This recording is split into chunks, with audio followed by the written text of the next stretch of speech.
এই ভিডিওটা হচ্ছে ২ দিন আগের করা ভিডিও। ভিডিও এডিট করব বলেও করা হয় না। তার জন্য আপনাদের সাথে ভিডিওগুলো শেয়ারও করতে পারি না।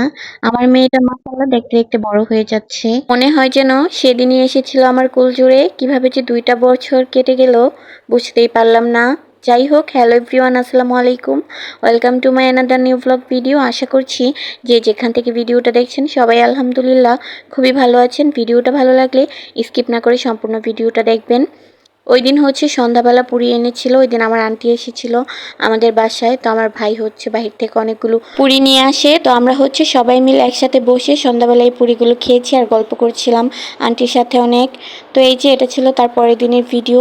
ওইদিন হচ্ছে আমার মেয়েকে নিয়ে একটু বাইরে বের হয়েছিলাম। তার আন্টি আসবে আর হচ্ছে আয়ন ভাই আসবে, সেই কারণে রাস্তার মধ্যে হচ্ছে ও দৌড়াচ্ছিল, আমি ওর একটু ভিডিও করছিলাম। ও আমার আগেই দৌড় দেয়, ভিডিও আর ভালো করে করতে পারিনি।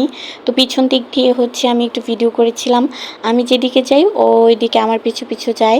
তো আমি যে একটা সুন্দর করে ভিডিও করব ওইটা করতে পারছিলাম না। তো তারপরে হচ্ছে লাস্টে এতটুকু ভিডিও করেছি। এখানে অনেকক্ষণ দাঁড়িয়েছিলাম, তো ওর আন্টি আসেনি। তারপর হচ্ছে আমি রুমে চলে গিয়েছিলাম। তারপরে আবার এসেছি, এসে দেখি যে ও আসছে। তারপর হচ্ছে ও আন্টি আসে, আমরা সবাই মিলে আবার আমার আন্টিদের বাসায় যাই। ওইখানে গিয়ে আমার মেয়ে হচ্ছে বসে বসে একা একা ফোন টিপছিল। তো ওর আন্টি দেখে তো এটা অবাক হয়ে গিয়েছে। ওনাকে জানেই না যে ও একা একা ফোন টিপতে পারে, ফোন টিপে সব কিছু বের করতে পারে। ইউটিউবে ভিডিও দেখে ছোট ছোট যে রিলসগুলো আছে ওইগুলো ও একা একাই বের করে দেখে। তো ও বলছিল যে ও যে ফোন টিপতে পারে এটা নাকি ও জানেই না। তো যাই হোক, এগুলো নিয়েই হচ্ছে অনেক কথা বলছিলাম। তারপর হচ্ছে বাসায় চলে আসি। ওইখান থেকে বাসায় আসা, এটা ছিল পরের দিনের ভিডিও, গতকালকের ভিডিও এটা। তো কালকে হচ্ছে আব্বু কিছু ফল নিয়ে আসছিল আমার মেয়ের জন্য। তো ওইগুলোই হচ্ছে আমি বের করে করে দেখছিলাম আর গুছিয়ে রাখছিলাম। এখানে ছিল কমলা, আঙ্গুর, আর সাথে 2টা পেঁপে নিয়ে আসছে, আর সাথে একটা তরমুজ নিয়ে আসছে। পেঁপে 2টা খুবই মিষ্টি ছিল।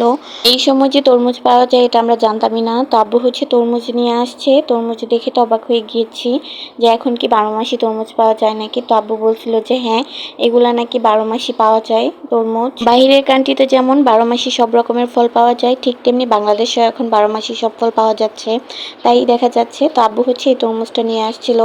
এই তরমুজটা নাকি 250 টাকা রেখেছে। আর তরমুজের সিজনে এই তরমুজের দাম ছিল 100 থেকে 150 টাকার মধ্যে।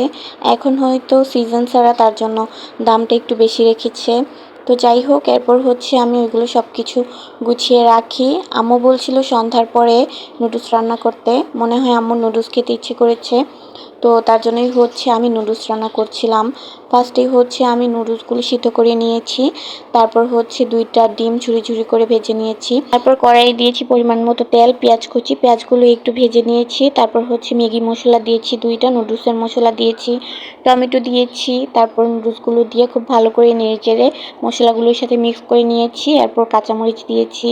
তারপর হচ্ছে আমি যে ঝুরি ঝুরি করে রাখা ডিমগুলো ভেজে রেখেছিলাম ওইগুলো দিয়ে দিয়েছি। তারপর একসাথে নেড়েচেড়ে সব কিছু একসাথে খুব ভালো করে মিক্স করে নিয়েছি।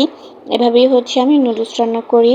তো নুডলসটা রান্না করা কেমন হয়েছে অবশ্যই সবাই কমেন্টের মাধ্যমে জানাবেন। নুডলস রান্না করে হচ্ছে গরম গরম নুডলস হচ্ছে আমি সবাইকে দিয়েছি। তারপর হচ্ছে আমিও নিয়েছি খাওয়ার জন্য। রাতে হচ্ছে এই নুডলসই খেয়েছিলাম, আর কিছু খাওয়া হয়নি। আমি হচ্ছে সন্ধ্যার পর কিছু যদি খাই তাহলে হচ্ছে রাতে আর কিছু খাই না। তো তখন তো রাতই হয়ে যায়।